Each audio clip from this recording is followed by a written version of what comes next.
Bienvenidos. Hoy nos acompaña el licenciado Pacetino, dirigente sindical de bases magisteriales y miembro de la mesa de trabajo para una pensión digna.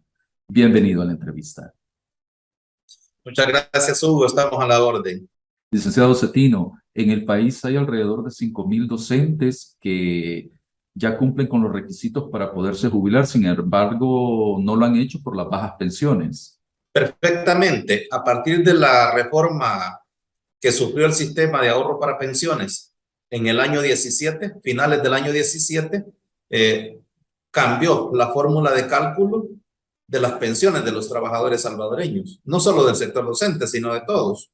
Por consiguiente, aquella pensión que nos daban en función de un porcentaje del salario básico regulador pasó a ser una pensión que se calcula bajo una simple operación matemática, que es dividir el saldo de la cuenta individual entre 250 meses, que es la proyección de vida después de los 55 años las mujeres y 60 los hombres.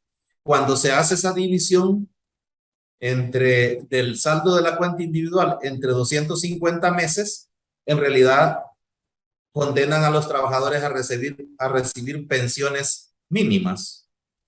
O sea, aquí hay muchísimos trabajadores que, obligados por sus problemas de salud, tuvieron que pensionarse bajo esa regla de juego y hoy viven con pensiones mínimas o sobreviven con pensiones mínimas. Licenciado, en nuestro país, un docente y según entiendo, pues hay como escalafones, ¿verdad? O especialidad del docente también. ¿A cuánto puede aspirar salarialmente y luego de obtener la pensión, en cuánto se reduce su salario o en cuánto le queda una pensión? Ese es el problema. Ese es el problema que estamos enfrentando. El costo de oportunidad al cual puede aspirar un profesor está entre los $1,000 y $1,100 después de 30 a 35 años de trabajo. Entonces, si un profesor o una profesora tiene programada su vida con 1,100 o $1,150 y a la hora de pensionarse, hoy por hoy le dicen que le vaya bien, le vamos a dar $304 de pensión, me parece que es un error. Eso no es concebible para un hombre o una mujer que dedicó toda su vida a atender a los niños y a los jóvenes.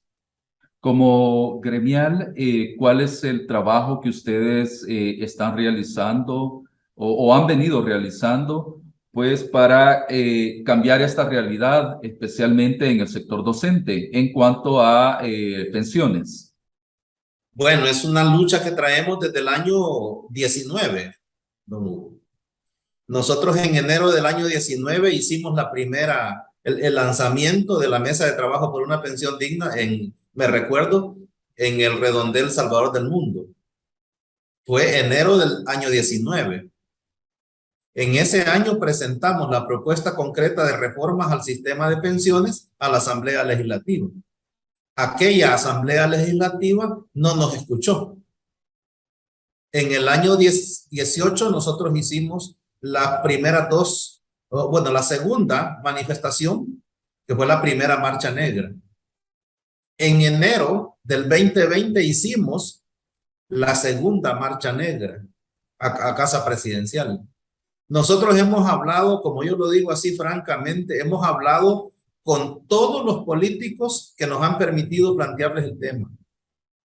Pero hasta este día, a esta hora, todavía no aparece el humo blanco, como dicen ahí en el Vaticano. O sea, pareciera que los políticos están empeñados en mantener a estos trabajadores que ya se pensionaron por razones de salud obligadamente, mantenerlos en un estado de miseria, muriendo de hambre prácticamente, y postergándole la vida laboral a aquellos trabajadores que ya cumplieron la edad y el tiempo de servicio para pensionarse, pero por la baja cuantía en la tasa de retorno no pueden hacer el uso del derecho de vejez. Licenciado, bueno, al inicio mencionábamos que hay alrededor de 5.000 docentes, ¿verdad?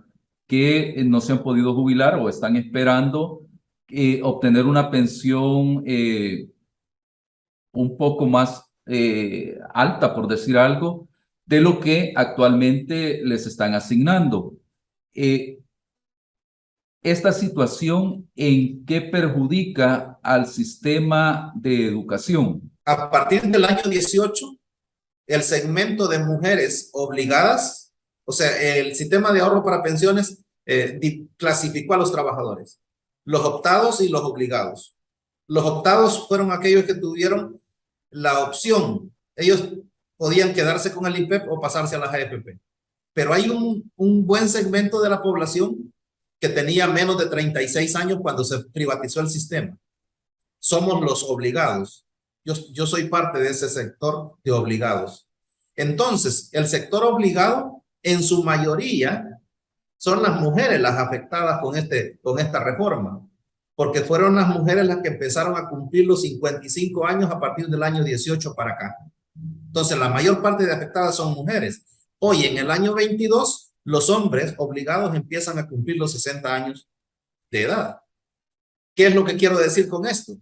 Que la gran masa de personas obligadas que se pensionaron con pensiones, valga la redundancia, de miseria, o las que están postergando su vida laboral, son mujeres. Ni siquiera por eso han presentado en tiempo la reforma que tanto anhelan los trabajadores.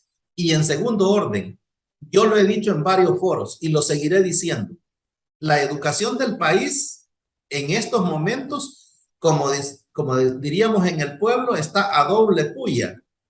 La pandemia, por un lado, ha causado estragos irreparables al proceso educativo. Y por el otro lado, siendo atendidos por un personal envejecido y en su mayoría enfermo. Creo que los funcionarios del Ministerio de Educación y la clase política no está haciendo el análisis correcto del impacto que estos dos fenómenos, y especialmente el fenómeno de estarle postergando la vida útil a los profesores. Un profesor envejecido no es que no quiera hacer mejor las cosas, es que ya no puede, está enfermo, sus capacidades ya están disminuidas. En ese sentido, creo que los funcionarios deben de ser más responsables y presentar cuanto antes este proyecto de reforma previsional. Licenciado, anteriormente, pues, gobiernos que han estado en turno, como decimos en buen salvadoreño, han manoseado los fondos de pensiones de los trabajadores.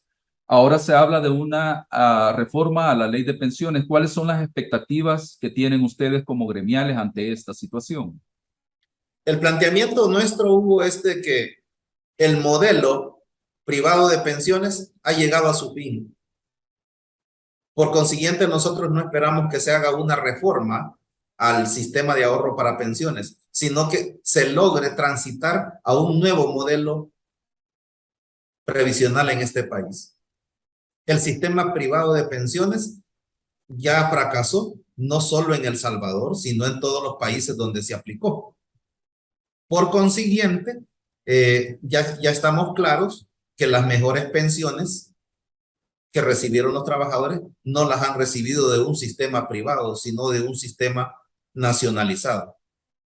Entonces, entendemos que las condiciones políticas están dadas para transitar y cambiar el modelo privado por otro tipo de modelo que no sabemos qué es lo que va a proponer el gobierno, y eso es lo que nosotros lamentamos, tener tan poca información de lo que se está trabajando en Casa Presidencial. Pero aquí pueden haber tres escenarios, don Hugo. El primero es deshacerse del sistema privado y pasar a un modelo nacionalizado. Ese es el primer escenario, nacionalizar las pensiones. Dos, continuar con el sistema privado, tal cual está ahorita. Y tres, crear un sistema mixto de pensiones. Esos son como los tres escenarios. A nosotros nos interesaría mejor que se nacionalice el sistema, porque en realidad el responsable de pagarle las pensiones o darle ¿cómo se llama? La previsión social a los trabajadores es el Estado, no es el mercado. Es el Estado el responsable, según la Constitución de la República, de darle a usted su previsión social. Entonces no podemos esperar del mercado que cumpla adecuadamente este cometido. Los fondos se han manoseado desde hace mucho tiempo, ¿sí? Es que la ley fue diseñada para todo eso. Mire, las cuentas individuales que tenemos como trabajadores son pobres por dos razones. Uno es que la mayor parte de mis ahorros se van para pagar las comisiones, esas comisiones altas que nos cobran las AFP. Si esas AFP ganan 12 millones y más al año, son ganancias netas.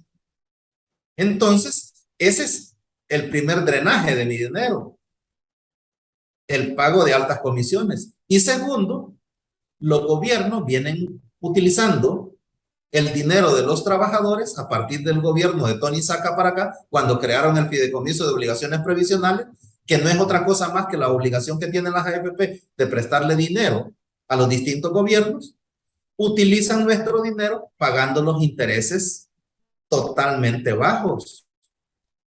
Si las AFP cobraran menos en su comisión y los gobiernos le pagaran a los trabajadores un interés de mercado, así como le pagan a la banca multilateral, a cualquier otro organismo internacional, entonces nuestras cuentas estuvieran en mejor condición. Pero no es así. Nosotros creemos que esta situación debe de cambiar de tajo,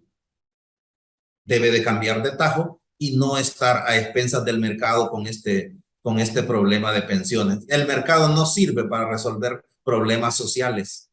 Ellos nacieron para tener ganancias y no le importa. Mire las AFP ahorita, ha caído la rentabilidad.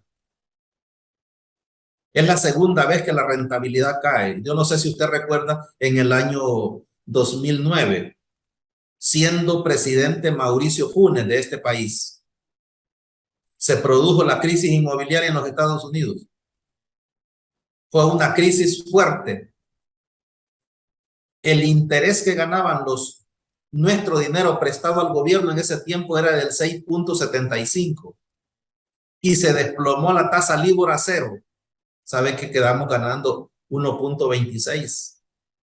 Y el gobierno en ese momento, en vez de buscar una solución para que no perdiéramos tanto nosotros, lo que hizo es prestar más dinero porque era dinero regalado.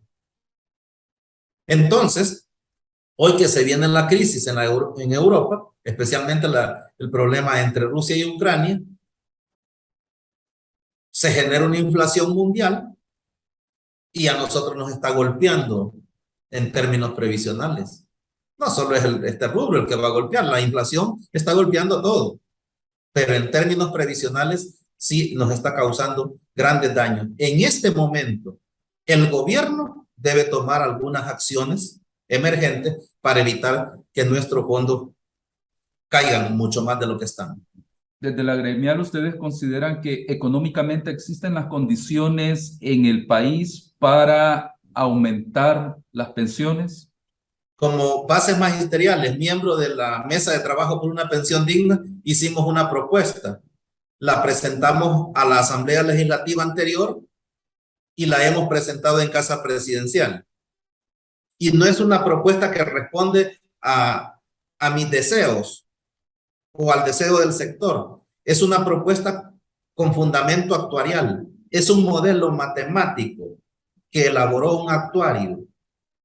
Recuerden, en este país solo hay dos propuestas sobre el tema de pensiones que tienen estudio actuarial. El de la Mesa de Trabajo por una Pensión Digna y el de la Universidad Francisco Gavidia. Esas dos propuestas son las únicas que tienen fundamento actuarial. Cuando el actuario le dice que es posible pagar pensiones con un piso del 65% del salario básico regulador, con 25 años de servicio, y con un techo del 75% del salario básico regulador, con más de 30 años de servicio, cuando le dice un actuario eso, es porque se puede hacer. No responde a intereses ni a buenas voluntades, sino que las variables están estudiadas y se puede hacer. Para el sector contributivo, para los que contribuimos para ese sector, está diseñada nuestra propuesta y sí se pueden pagar pensiones en esos porcentajes. Lo que sucede es que en este país el tema de pensiones se reduce a ser estudiado por economistas y muy poco por actuarios. Y con las disculpas de los economistas, parece que ese es un trabajo de actuarios, no es de economistas. Ok, ok. Bueno, muchas gracias, licenciado. Por cuestiones de tiempo, pues dejamos la entrevista hasta acá y muchas gracias. Agradecemos la información que usted nos ha compartido. No, gracias a ustedes, estamos a la orden. Bueno, amigos televidentes, los invito a que sigan con más del programa Miradas.